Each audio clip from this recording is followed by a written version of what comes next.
Meus irmãos, graça e paz em Cristo Jesus, amém? Eu também sou muito amigo de Jesus. É sempre um prazer estar aqui com os irmãos. Eu quero agradecer de coração a recepção, a amizade, o carinho e também a oportunidade para falar da palavra do Senhor. E nesta noite eu gostaria de compartilhar com vocês em Mateus capítulo 28. Abra rapidamente comigo a sua Bíblia, em Mateus capítulo 28, e nós leremos juntos alguns versículos da palavra de Deus. Mateus capítulo 28. Nós sabemos que todos os encontros com Jesus são transformadores. A cada encontro com Jesus, nós não somos mais os mesmos. A maneira de pensar, a maneira de agir, a maneira de nos relacionarmos, os nossos valores, a nossa caminhada, a maneira como enxergamos a vida e como usamos a vida se transforma a cada dia que nós nos encontramos com Jesus. Ele dialoga com o nosso coração, ele convence a nossa mente e ele acalma a nossa alma. E neste texto nós encontramos um dos maiores e mais transformadores encontros dos discípulos com o Senhor Jesus. Na verdade, este encontro dos discípulos com o Senhor Jesus não apenas foi um encontro de profunda transformação, eles foram transformados, mas foi um encontro de definição de vida e também de missão. Porque 3 dias antes o Senhor Jesus, ele havia morrido. E os discípulos estavam lá, e eles viram o sangue sendo derramado, e eles viram o último suspiro, e eles viram Jesus sendo sepultado. Não havia nenhuma dúvida na mente e nem no coração daqueles discípulos que Jesus havia morrido. Mas antes de morrer Jesus, ele deixou uma promessa, que 3 dias depois ele voltaria dos mortos. E eu quero imaginar que estes 3 dias foram 3 dias de profunda tensão no coração e na vida daqueles discípulos, porque eles tinham um fato: Jesus estava morto, e eles tinham uma promessa: Jesus ressuscitaria. E nesses 3 dias eles tiveram que duelar entre acreditar tão somente no fato ou confiar também na promessa. 3 dias depois que Jesus havia morrido, que Jesus havia sido sepultado, Jesus convoca os discípulos para o encontro. E eles vão até este encontro. E é interessantíssimo notarmos no texto que nós leremos, que quando eles se encontram com o Senhor Jesus, eles duvidam. E notem comigo que não se trata aqui de qualquer pessoa. Nós estamos falando sobre os discípulos que caminharam 3 anos com o Senhor Jesus e viram de tudo. Eles viram Jesus pregando a palavra, eles viram Jesus curando enfermos, eles viram Jesus expulsando demônios, eles viram Jesus ressuscitando mortos. E mesmo assim, perante o fato e perante a promessa, eles veem Jesus e eles duvidam. E é neste contexto que o Senhor Jesus dá aos discípulos, e preste bem atenção nisso, é neste contexto que o Senhor dá aos seus discípulos a maior missão das suas vidas, que será a missão de toda a igreja em todas as gerações, para que eles possam ir por todo o mundo e pregar o evangelho a toda criatura. Isso me leva a entender que Deus não chama os fortes e os prontos, ao contrário. Parece-me que Deus chama os fracos e os fortalece ao longo da caminhada. Deus chama pessoas como você e eu, fracos, e nos fortalece ao longo da caminhada. Este é o nosso lugar. O nosso lugar é na caminhada. Fiquemos de pé para lermos a palavra de Deus. Mateus capítulo 28. O versículo 16 nos diz assim: Seguiram os 11 discípulos para a Galileia, para o monte que Jesus lhes designara. E quando o viram, o adoraram, mas alguns duvidaram. Jesus, aproximando-se, falou-lhes, dizendo, preste bem atenção comigo: toda autoridade me foi dada no céu e na terra. Ide, portanto, e fazei discípulos de todas as nações, batizando-os em nome do Pai, do Filho e do Espírito Santo, ensinando-os a guardar todas as coisas que vos tenho ordenado. E eis que estou convosco todos os dias, até a consumação dos séculos. Nesta grande comissão, o texto utiliza a palavra todo ou tudo 4 vezes. A expressão grega aqui é a expressão pantá, tudo, toda, todos. E nós lemos novamente, versículo 18. Jesus, aproximando-se, falou-lhes, dizendo, ok, irmãos? Toda autoridade me foi dada no céu e na terra.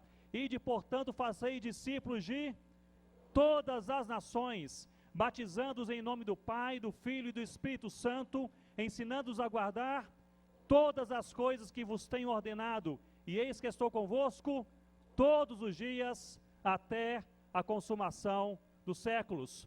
Toda a autoridade, todas as nações, todos os mandamentos, todos os dias. Vamos orar? Curva a sua cabeça, ore comigo neste momento.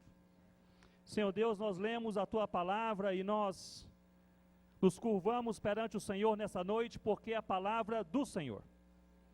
Palavra dada a discípulos que não eram diferentes de nós, temerosos, duvidosos, enfraquecidos, titubeantes.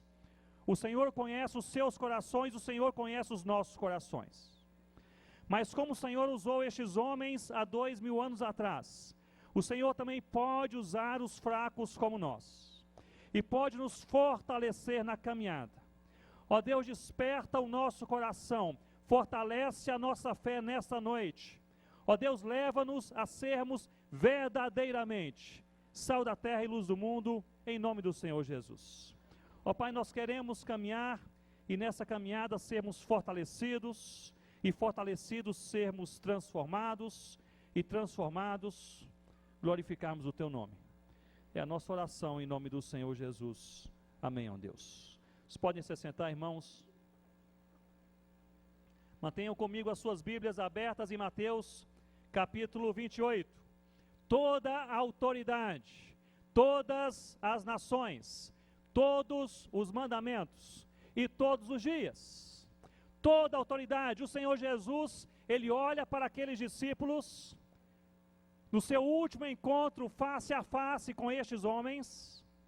Ele comanda estes homens perante esta missão, dizendo, toda a autoridade me foi dada.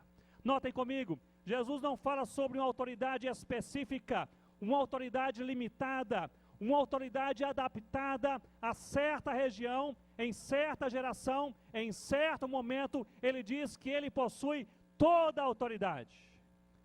E ao olhar para essa igreja de discípulos, há 2000 anos atrás, o Senhor Jesus, Ele deixa de maneira bem clara este ensino. A igreja trabalha não na própria autoridade, a igreja trabalha na autoridade de Jesus. A autoridade da igreja não é a autoridade da igreja, a autoridade da igreja é a autoridade de Jesus. E é por isso que nós podemos sair e cruzar a nossa rua, e cruzar uma mata, e cruzar um país, e cruzar um mundo, e encontrar uma pessoa, e olhar em seus olhos, e falar, eu tenho a verdade, eu conheço a verdade, e esta é a única verdade capaz de salvar, de transformar e de redimir, é a verdade de Jesus. Com que autoridade eu posso me aproximar de um budista, de um islâmico, de um ateu, e falar com ele que aquilo no qual ele crê não é a verdade? Com que autoridade? Autoridade científica, quem sabe histórica, ou religiosa, ou puramente cristã? A palavra de Deus nos diz, é na autoridade de Jesus. Por isso Jesus deixa bem claro, que na obra missionária, no espalhar do Evangelho, no ser sal da terra e luz do mundo, a igreja trabalha na sua autoridade. Mas é importante nós entendermos também, meus irmãos, que nós, como igreja, nós não temos autoridade para fazermos todas as coisas. Na verdade, nós temos autoridade apenas para fazer uma coisa, a vontade de Deus. E eu creio que nós só temos autoridade espiritual à medida que nós estamos caminhando na vontade de Deus para fazer a vontade de Deus. E se você não está na vontade de Deus, e se você é crente, você continua crente, continua salvo, mas você não tem autoridade espiritual. É por isso que muitas vezes nós batemos a cabeça em uma parede, em uma porta fechada, insistimos em planos que são apenas da nossa cabeça, da nossa mente, do nosso coração, muitas vezes não aprovados por Deus.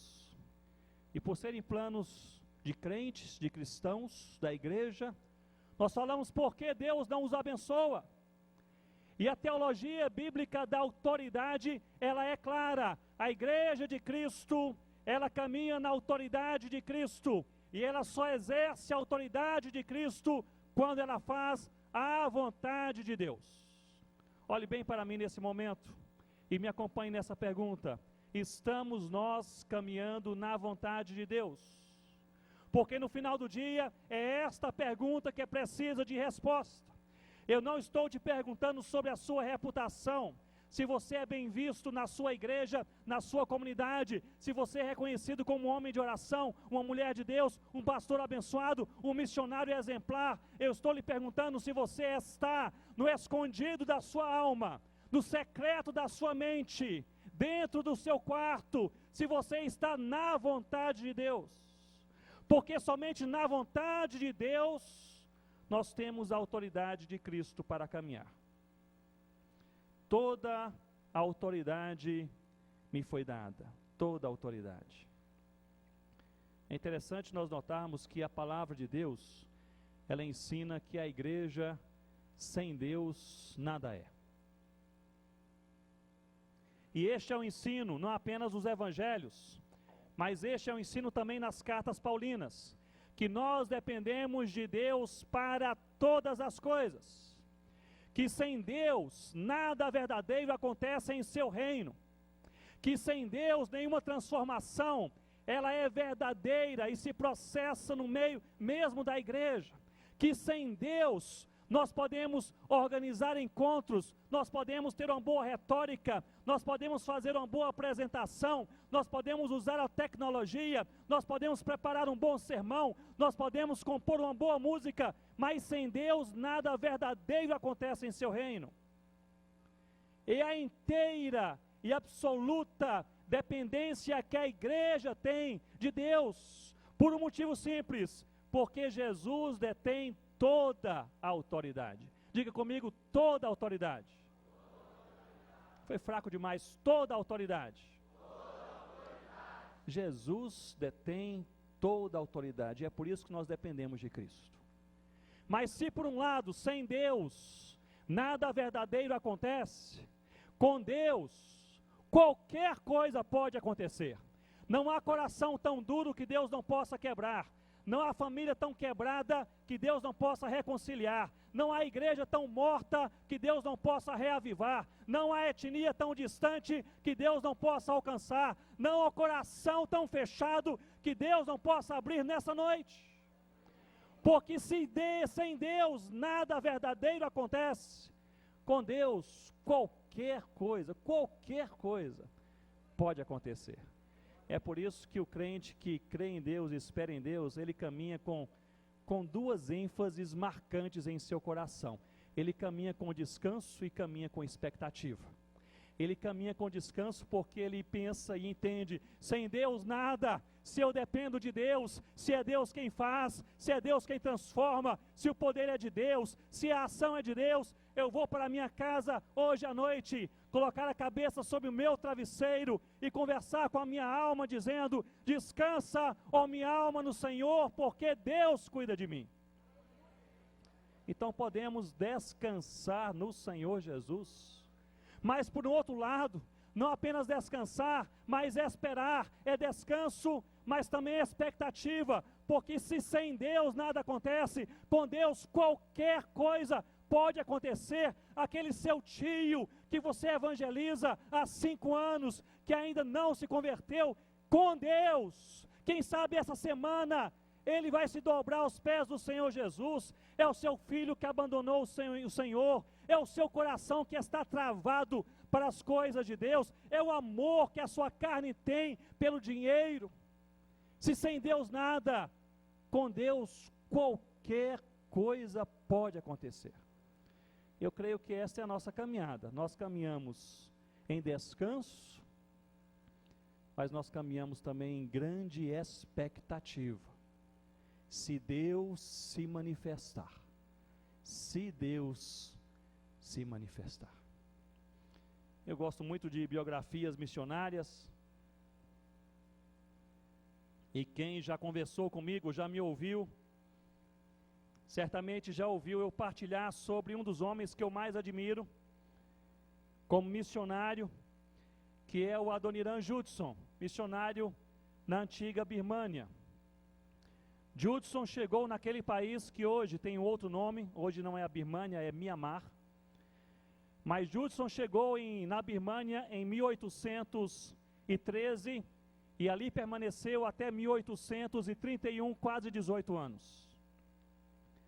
Judson chegou na Birmânia e ali com a sua esposa e seus filhos, ele aprendeu o birmanês, e depois de 1 ano aprendendo o birmanês, ele pegou um papel e escreveu um folheto, e o título daquele folheto era o seguinte: quem é Jesus? A pergunta, quem é Jesus? E o que ele fez foi escrever naquele folheto versículos bíblicos sobre o Senhor Jesus, só isso. Ele multiplicou, reproduziu aquele folheto manualmente, distribuiu para os birmaneses que sabiam ler a sua própria língua. Eles não gostaram, jogaram fora, queimaram, engavetaram, e Judson seguiu o seu ministério. Foi um dos missionários que mais sofreu em sua carreira missionária, em seu ministério. Judson na Birmânia, ele perdeu a sua esposa. Logo depois, perdeu 2 dos seus filhos. Judson na Birmânia, ele foi preso 3 vezes, e 3 vezes foi extensamente torturado. Fizeram com que ele tivesse que caminhar sobre brasas, e ele fez assim, por isso perdeu aquela pele, a sola do seu pé, e andou manco pelo resto da sua vida.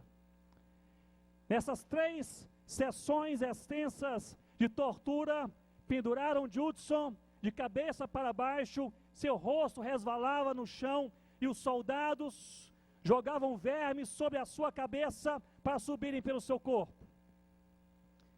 Ele traduziu parte da palavra de Deus, e depois de muito trabalho, atearam fogo na sua casa, e ele perdeu todo aquele trabalho, todo o trabalho. Para piorar a situação, depois de 10 anos de sofrimento, de pregação da palavra e de perseverança, não havia nenhum crente ali, fruto do seu ministério. Meus irmãos, sabe o que é isso? Você se esforça, você se sacrifica, você perde a esposa, perde os filhos, você é torturado, prega o evangelho, 10 anos, ninguém se converte, ninguém se converte. Os amigos de Judson começaram a lhe escrever cartas, dizendo: você entendeu mal o chamado de Deus. Se Deus quisesse você na Birmânia, pelo menos ele salvaria algumas pessoas. Com 12 anos de ministério, havia ali uns 11 ou 12 crentes birmaneses, e os seus amigos falaram: muito bem, agora estamos vendo porque Deus te levou até a Birmânia. Mas Judson, em uma das suas cartas, ele diz: não se alegrem, porque até eu duvido que esse pessoal é crente de verdade. A situação era difícil. Com 13 anos de ministério, um birmanês encontra Judson e diz: eu sou cristão e eu moro no interior do país, você me acompanhe. Ele acompanhou aquele homem e encontrou ali mais de 30 crentes no Senhor Jesus. E aqueles crentes falaram: nós amamos a Jesus, há anos que nós conhecemos a Jesus, mas nós conhecemos pouco, e soubemos que você é cristão, venha nos ensinar. E Judson então lhes pergunta quem lhes trouxe o evangelho, quem foi o missionário, quem foi a missão. Eles falaram: não conhecemos. nem missionário e nem missão, mas nós conhecemos o Evangelho por um panfleto que nós achamos na gaveta do nosso tio. Escrito na nossa língua, aliás, muito mal escrito, mas deu para entender. Diz assim: quem é Jesus? E aqui fala um pouco sobre quem é Jesus. Você sabe mais de Jesus para nos ensinar? Judson gasta o restante do seu ministério, permanece na Birmânia durante 18 anos, e ele deixa aquele país com 63 igrejas plantadas, e mais de 200 líderes bem treinados na palavra de Deus. Hoje a Birmânia é um país, aliás, é o mesmo país com outro nome, que é Mianmar. E quem conhece o panorama mundial, missionário mundial, sabe que Mianmar é um país bem fechado para a evangelização. Não se pode falar abertamente de Jesus em Mianmar. Não se pode adorar abertamente a Jesus em Mianmar. Mas em Mianmar, hoje, há mais de 2 milhões de crentes no Senhor Jesus. E sempre este foi um mistério que assolou os missiólogos da nossa geração, como um dos países mais fechados para a evangelização e para a ação missionária. Há ali mais de 2 milhões de crentes no Senhor Jesus. Foi feita uma pesquisa em Mianmar, alguns anos atrás, e a pesquisa foi feita de maneira mais cuidadosa, apenas entre os cristãos, e havia apenas uma pergunta nessa pesquisa, e a pergunta era esta: como você veio ao Senhor Jesus? Quem lhe pregou o Evangelho? E a resposta era sempre a mesma: os nossos pais. Mas quem pregou os seus pais? Os nossos avós. Mas quem pregou aos seus avós? Os nossos bisavós, remontando até o início do século XIX, quando um homem chamado Adoniram Judson, ele caminhou na autoridade de Cristo. Toda a autoridade. As pessoas se converteram em Mianmar, não por causa de Judson, mas por causa de Cristo. As pessoas são chamadas não por causa da igreja, do pastor, do pregador, mas por causa de Cristo. Corações são transformados, não porque alguém tem uma capacidade de aconselhamento, porque o livro é muito bom, porque a igreja é muito didática, mas por causa de Cristo. Nós dependemos de Cristo. É por isso que a mensagem de Cristo, a última mensagem aos seus discípulos, começa dizendo: eu tenho toda a autoridade, toda a autoridade. E é na autoridade de Cristo que nós caminhamos. Toda a autoridade, diga comigo, toda a autoridade. Todas as nações. Justamente nós lemos no versículo 18, Jesus, aproximando-se, falou-lhes dizendo: toda a autoridade me foi dada no céu e na terra, ide portanto e fazei discípulos de todas as nações. De todas as nações. Interessante nós notarmos que o imperativo neste versículo 19 não é ir. A tradução talvez fosse melhor, em lugar de ir ou ide, portanto fazei discípulos, talvez a tradução mais literal fosse indo, ou ainda mais literalmente, à medida que se vá. A ideia é de uma igreja peregrina, de uma igreja forasteira, que à medida que ela caminha, à medida que ela percorre, ela faz discípulos, e ela faz discípulos de todas as nações. Nós precisamos entender, meus irmãos, duas coisas importantes sobre a vocação ministerial. Olhe bem para mim nesse momento. Em primeiro lugar, todos os salvos em Cristo são chamados por Deus.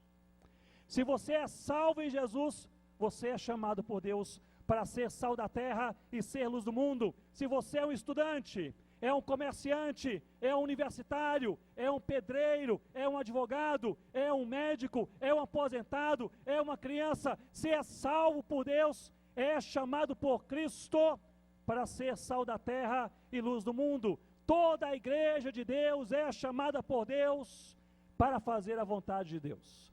E a igreja de Deus, de acordo com Atos capítulo 2 e Atos capítulo 4, ela é chamada por Deus para a santidade, para a comunhão, para a oração, para a diaconia e para a pregação da palavra de Deus. Todos os salvos são chamados por Deus. Mas dentre todos, Deus também chama alguns para ministérios específicos. E é por isso que nós lemos em Efésios capítulo 4, versículo 11, que o Senhor Jesus, no meio de toda a igreja, chama alguns para serem apóstolos, profetas, evangelistas, pastores e mestres. Ou seja, toda a igreja de Deus é chamada por Deus para fazer a vontade de Deus. E no meio de toda a igreja, Deus chama alguns não para serem maiores, ao contrário, para serem servos, para serem menores, para servirem e servirem como apóstolos, profetas, evangelistas, pastores e mestres. Efésios capítulo 4 nos deixa bem claro, Deus chama toda a igreja e no meio de toda a igreja Deus também chama alguns por dois motivos. Em primeiro lugar, para que o povo de Deus seja edificado. Em segundo lugar, para que todas as nações ouçam o evangelho do Senhor Jesus. Nós somos edificados, nós amadurecemos espiritualmente. Deus nos envia pastores, pregadores, Deus nos deu a palavra, não apenas para sermos fortalecidos no nosso espírito, mas para nós podermos frutificar, sermos sal da terra e sermos luz do mundo. Toda a autoridade, todas as nações, há cerca de 2.000 povos na terra que nada conhecem do evangelho do Senhor Jesus, ainda em nossos dias. Estive com 2 diretores da CIL e da Wycliffe nos últimos dias na Missão Além, em Brasília, e eles relataram que há, de maneira atualizada, é um dado atual, 1.860 línguas no mundo hoje, sem sequer um versículo bíblico, João 3,16, traduzido em seus idiomas. 1.860 línguas. Nós temos a Bíblia em nossas mãos, não é verdade, irmãos? Geralmente os crentes têm mais de uma Bíblia. Tem uma Bíblia em casa, uma Bíblia no carro, uma Bíblia no escritório. Se você quiser ter uma Bíblia com a capa marrom, você vai encontrar. Se você quiser uma Bíblia branca de bolso, você vai encontrar. Outro dia lançaram a Bíblia da mulher, que eu não li porque é a Bíblia da mulher. Mas nós temos Bíblias e versões e modelos de todo tipo. E muitas vezes, pela abundância da palavra de Deus, nós nos esquecemos de duas coisas. Em primeiro lugar, é um privilégio termos a Bíblia em nossa língua e em nossas mãos. Em segundo lugar, há 1.860 línguas que não tem um versículo da palavra de Deus em seu idioma. E a igreja caminha como se nada estivesse acontecendo. Mas há 2.000 anos atrás, Jesus deixou, olhando nos olhos da sua igreja, deixou uma ordem, e a ordem dizia o seguinte: são todas as nações, não se esqueça.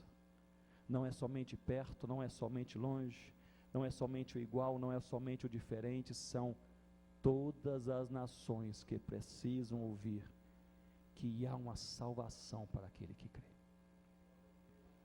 Há uma salvação para aquele que crê.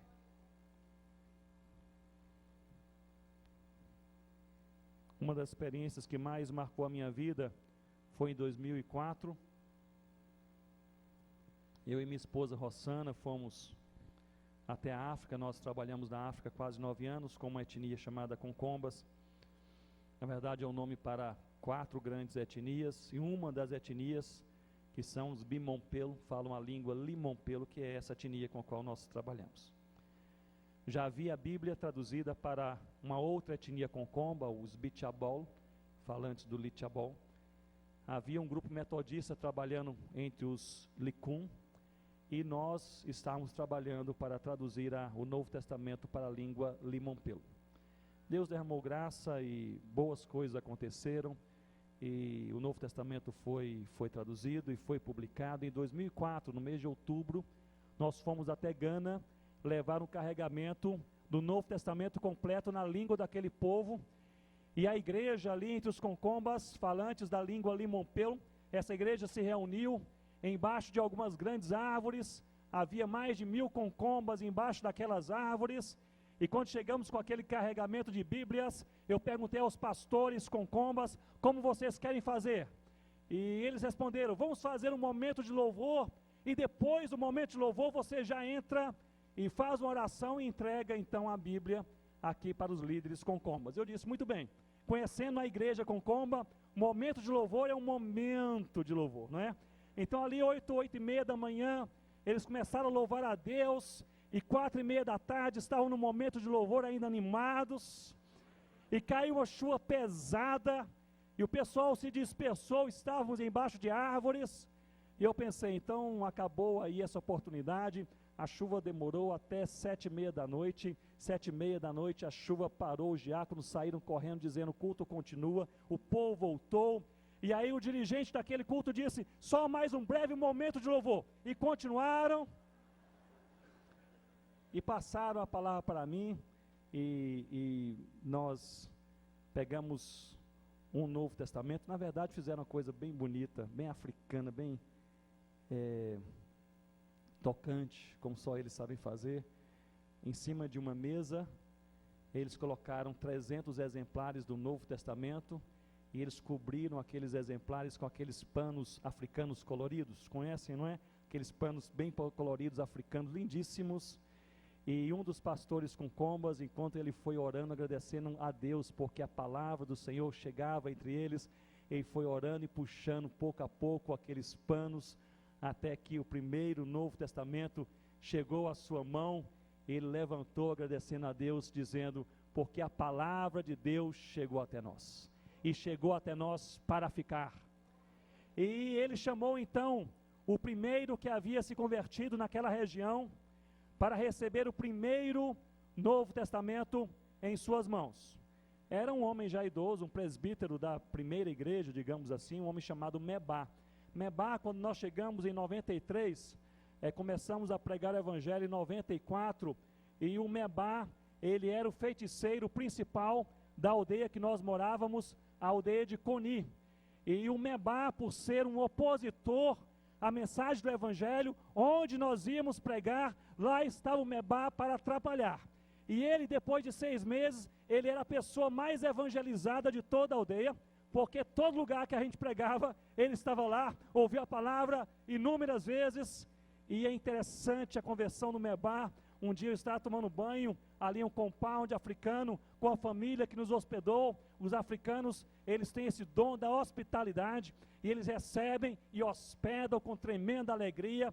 E em Roçana moramos um ano, primeiro ano com aquela família. No final de uma tarde, houve um frenesi naquela aldeia, e eles gritaram, o Mebá enlouqueceu.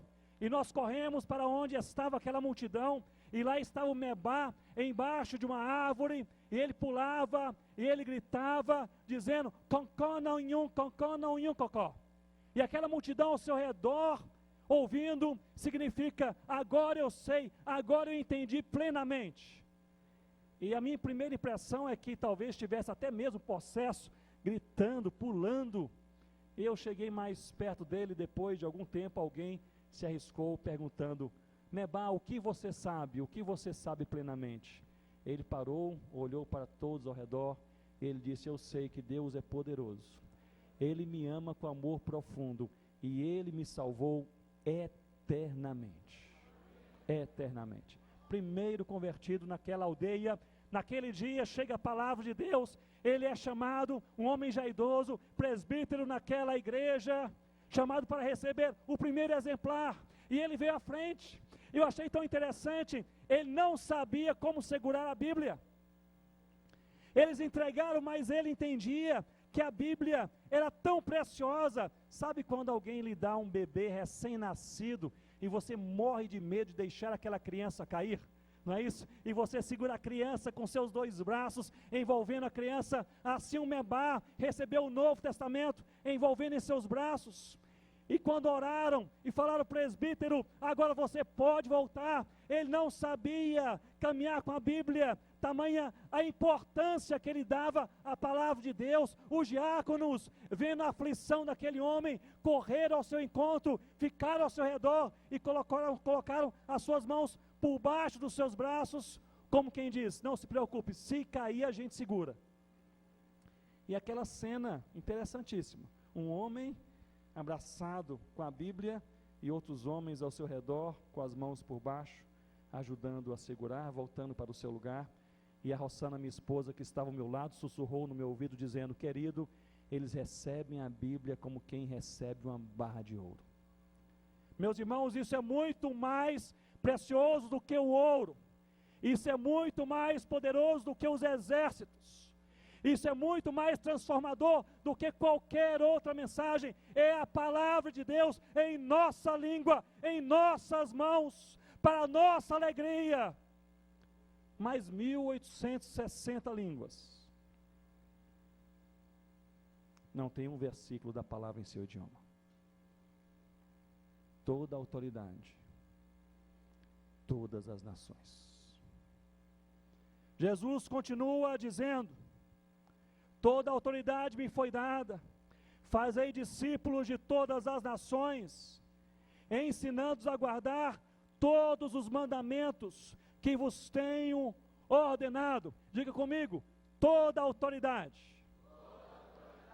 todas as nações, todos os mandamentos.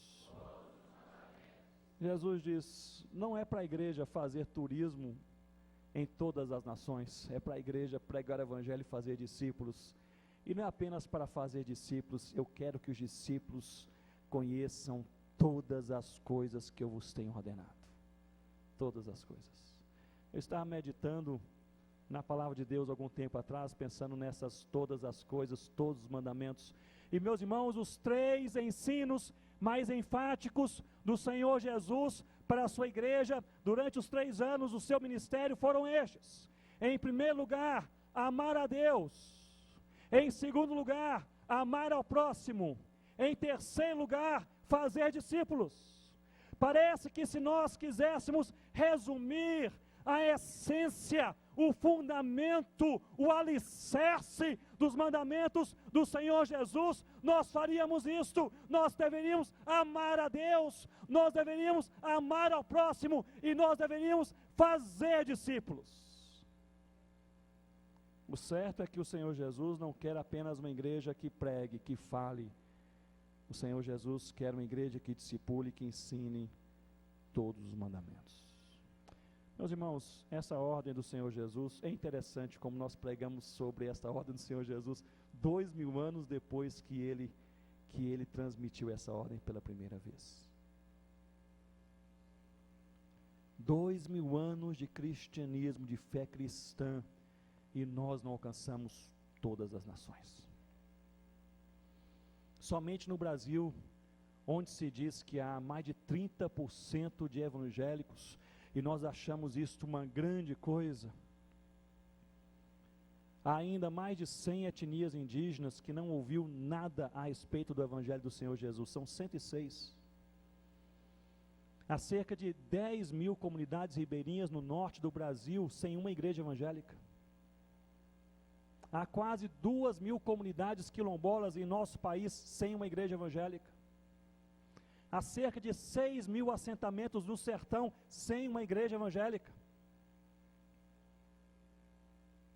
Há milhares e milhares de imigrantes de mais de 15 países sem acesso ao evangelho lá fora, que estão entre nós, e pouquíssimos ministérios entre eles.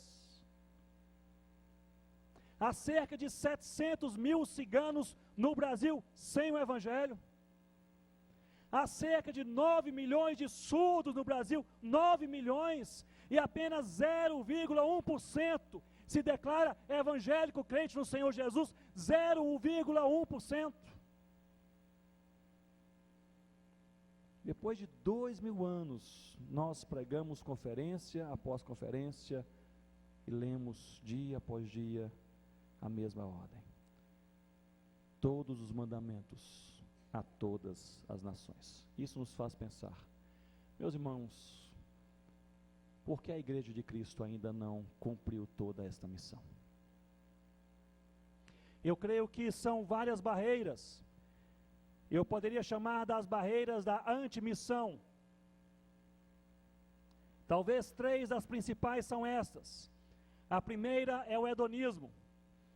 É o desejo irrefreável, carnal, de apenas procurar a sua autossatisfação. O homem moderno, ou o homem pós-moderno, é um homem potencialmente hedônico. A indústria que mais cresce no mundo hoje é a indústria do entretenimento. A ideia é de você ter prazer pessoal. Não há bem mais valioso, não há nada pelo que se pague um preço mais alto do que este. O homem de hoje é o homem que puramente quer ser feliz e nada mais. E o hedonismo, ele entrou na sociedade mundial, ele entrou nas escolas e universidades, ele entrou na igreja e ele entrou nos púlpitos de muitas igrejas. Ao ponto de crentes, pastores e líderes, muitas vezes confrontados com pecado em suas vidas, respondem com essa pergunta hedônica: mas não tenho eu o direito de ser feliz? Em prol, em busca da felicidade pessoal, se passa por cima de tudo, do casamento, da família, da igreja, da fé de Deus. O hedonismo, a busca irrefreável pela autossatisfação, pela plena felicidade pessoal, talvez seja um dos elementos da antimissão. C.S. Lewis já dizia em um de seus livros que nós não nascemos para a felicidade, nós nascemos para amar. A igreja de Cristo nasceu para fazer a vontade de Deus. O segundo elemento desta chamada antimissão, poderíamos dizer que, além do hedonismo, é o narcisismo. E o narcisismo é não apenas o desejo de ser belo, mas o desejo de ser reconhecido como belo, não apenas como belo fisicamente, mas como importante, como tendo destaque. O homem de hoje, ele é um homem que procura ter destaque no meio de outros, quer ser importante, quer ser aplaudido, quer ser carregado nos braços, quer ser destacado dizendo, ela é diferente, ele é especial. E este narcisismo, meus irmãos, não se enganem, entrou há muito tempo na igreja de Cristo, porque é fruto do pecado em nossos corações. Há muitos crentes que fazem as coisas certas com as motivações erradas. Fazem as coisas mais corretas, pregam o evangelho, ajudam na igreja, servem com as crianças, pregam a palavra, organizam a diaconia, ministram louvor, mas é impressionante nós notarmos que Jesus Cristo não chama uma igreja para fazer a coisa certa. Jesus quer muito mais que isto. Jesus quer um povo que faça a coisa certa com a motivação certa. Jesus quer que nós possamos trabalhar e servir e cumprir a missão para a glória de Deus e não para destaque pessoal. Se você está fazendo a coisa certa apenas para ser reconhecido, ter o nome citado na sua família, na sua igreja, pelo pastor da sua igreja, você está em pecado. Deus não quer apenas o nosso serviço. Antes do serviço, Deus quer a nossa vida, a nossa santidade. Certamente eu já partilhei, talvez até mesmo aqui na igreja, mas uma das experiências que mais me marcou nessa área, observando um ambiente narcisista, foi quando preguei em uma igreja no seu cinquentenário, em São Paulo, alguns anos atrás. E pregando nessa igreja, eles fizeram uma grande festa, era o final de semana inteiro. E no domingo, além daquela festa, além de tudo do histórico da igreja, de um livro que publicaram sobre aquela igreja, uma mulher que fazia os bolos da igreja. Toda igreja tem uma mulher que faz os bolos, não é isso? Aquela igreja também tinha, e ela fazia aqueles bolos deliciosos. E eles colocaram no domingo à noite, aqui estava o púlpito, do lado direito do púlpito colocaram a mesa, e em cima da mesa colocaram um bolo. e o bolo era tão bonito que atrapalhou a mensagem. As pessoas não olhavam para o pregador, só olhavam para o bolo, não comentavam sobre a mensagem, só comentavam sobre o bolo. Mas de fato era um bolo especial. Era um bolo redondo, com 3 camadas, com glacê branco ao seu redor, e aquela mulher, a mulher do bolo, lá da igreja, ela teve o cuidado de escrever nas bordas daquele bolo com glacê o nome de todos os pastores que pastorearam aquela igreja naqueles 50 anos. Era uma obra de arte. E quando eu perguntei ao pastor, perguntei quem fez este bolo, ele disse, é a nossa querida irmã que está logo ali à esquerda, e a irmã falou assim, para a glória de Deus. Eu falei, graças a Deus. Uma mulher que gastou talvez dias se preparando para fazer esse bolo e o fez para a glória de Deus. E depois daquele sermão, o pastor cantou então um cântico, e ele disse, vamos agora aos agradecimentos. E ele pegou uma folha e começou a ler uma lista, talvez com 25, 30 nomes, e no meio daqueles nomes, ele se esqueceu justamente de quem? Da mulher do bolo, coisa que a gente, se tem seminarista aqui, aprenda isso, nunca se esqueça da mulher do bolo.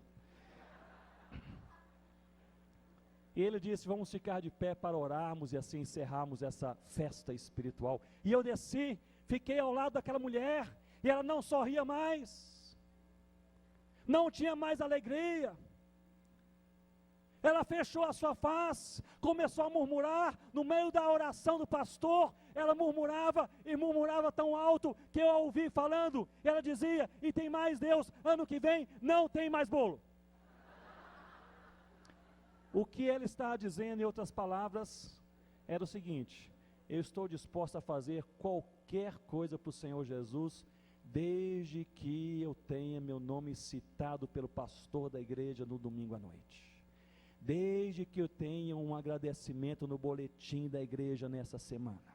Desde que alguém diga, muito bem, você é especial. Desde que eu tenha reconhecimento. Desde que tenha um holofote sobre a minha cabeça. Desde que eu tenha aplausos. Eu quero lhe dizer, isso é do diabo. Deus não chamou uma igreja para ser aplaudida. Deus chamou uma igreja para servi-lo. Porque a primeira missão da igreja não é a comunhão, não é a oração, não é a contribuição e nem é a evangelização. A primeira missão da igreja é morrer. É dizer como Paulo, já não sou eu quem vive, mas é Cristo que vive em mim. O que Deus quer da nossa vida não é apenas o serviço, não é apenas o trabalho, não é apenas o dinheiro, porque Deus pode levantar pessoas bem mais obedientes do que eu e você para trabalhar, para construir e para contribuir. O que Deus quer de nós é a verdadeira adoração. E a verdadeira adoração só aponta para aquele que é digno de toda glória e de todo louvor. Jesus, nome acima de todo nome. É o Rei dos Reis, é o Senhor dos Senhores, é o Deus Salvador. Toda a autoridade, todas as nações, todos os mandamentos.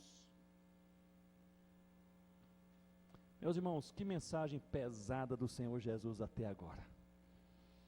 Nós não temos ideia, estamos aqui nessa igreja cheia hoje à noite, crentes aqui em Anápolis, não sei quantas igrejas, temos pastores e líderes, temos comitês missionários, mas ali há 2000 anos atrás havia 11 homens,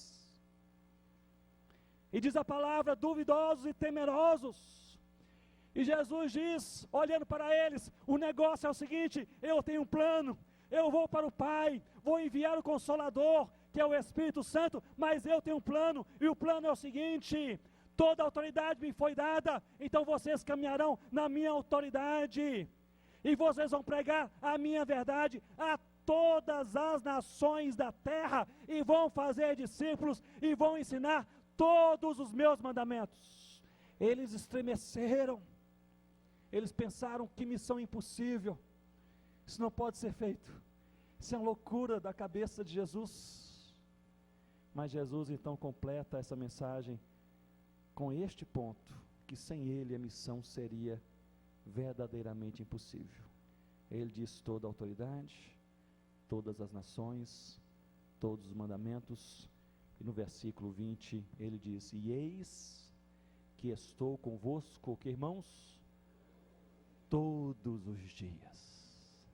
Isso é especial para mim e para você. Diga comigo: todos os dias. E essa é a mensagem de Jesus, quando olhou para os discípulos, dizendo: vocês estão temerosos, vocês acham que isso não vai acontecer, vocês acham que vocês não são capazes, mas saibam de algo que é transformador, e que fará diferença em toda a história e a vivência da igreja. Vocês não estão sozinhos. Eis que eu, Jesus, eu estou convosco, não às vezes, não no dia fácil, não no dia do sol que está brilhando, mas estou convosco todos os dias. Todos os dias. Olhe bem para mim nesse momento. Essa é a mensagem do Senhor Jesus. Nós não estamos sozinhos. Nós não estamos sozinhos. A vida, ela se dá em um ambiente de altos e baixos, de tremenda inconstância. Não é assim, irmãos? Há dias bons e também há dias maus. Há dias de alegria e há dias de angústia. Dias de sorriso, dias de choro amargo. Dias que nós acordamos cheios de fé, e se Jesus falar: vá para o outro lado do mundo, nós partimos naquela manhã. E há dias que nós acordamos incrédulos e indispostos até para atravessar a rua para falar de Jesus. Mas é nessa inconstância da vida, de altos e baixos, de montanhas e vales, de alegria e tristeza, de dias bons e dias maus, que essa verdade se faz presente. E esta verdade é constante na inconstância das nossas vidas. E a verdade é esta: nós jamais estaremos sozinhos. Meus irmãos, nós cantamos sobre isso a vida inteira, não é verdade? Nós pregamos e lemos sobre isso a vida inteira. Mas, se de fato, eu vou repetir, se de fato nós cremos que nós não estamos sozinhos, nós teremos uma vida de maior descanso nas mãos de Deus. O nosso descanso é proporcional à nossa fé, e a falta de descanso é proporcional à falta de fé. Quanto mais nós cremos, mais nós descansamos. Quanto mais nós cremos, mais nós temos paz. Quanto mais nós cremos, mais nós fazemos como Davi, conversando com a sua alma, dizendo: minha alma, é o seguinte, descansa no Senhor, porque Deus cuida de nós. Quanto mais nós cremos, mais nós caminhamos. É necessário paz para cumprir a vontade de Deus. E é por isso que Jesus dá essa mensagem alucinante do ponto de vista humano. São todas as nações. Mas Ele traz aquilo que nós precisamos. Descansem, porque vocês não estão sozinhos. Vamos orar. Curva sua cabeça nesse momento. Eu gostaria de orar com você. Vamos gastar 2 ou 3 minutos orando ao Senhor nesta noite. Eu gostaria de orar, talvez com você que é crente no Senhor Jesus, já participou, quem sabe, de inúmeras conferências missionárias nesta ou em outra igreja. Você serve ao Senhor Jesus, mas você sente de maneira clara em sua vida que está faltando alguma coisa. Nós falamos sobre o hedonismo, o narcisismo. Não cheguei a mencionar o triunfalismo, que é a busca ferrenha pelo sucesso, pelo destaque, para ser melhor, para chegar primeiro. E tanto o hedonismo quanto o narcisismo e o triunfalismo lutam contra a vontade de Deus em nossas vidas. Talvez você que é crente no Senhor Jesus, você já está envolvido com a causa de Jesus, mas Quem sabe desde o início dessa conferência, nos últimos dias, na sua igreja, nos últimos meses, talvez hoje à noite, Deus esteja falando com você que falta alguma coisa. E o desejo profundo do seu coração, neste momento, é este: eu quero e preciso servir um pouco mais ao Cordeiro Jesus.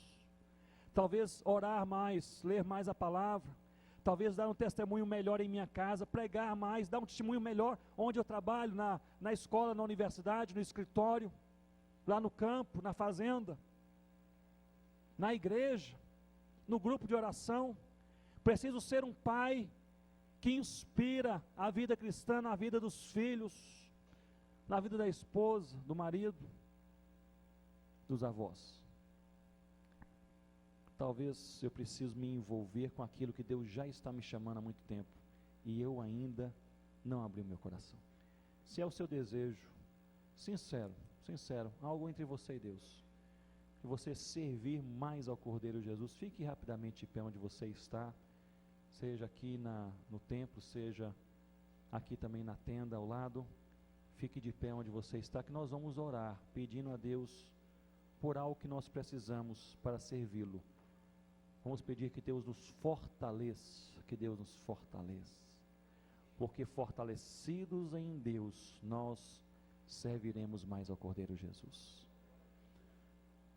Aquela convicção de que falta alguma coisa, só o Espírito Santo produz em nossos corações. Se é este o seu caso, fique de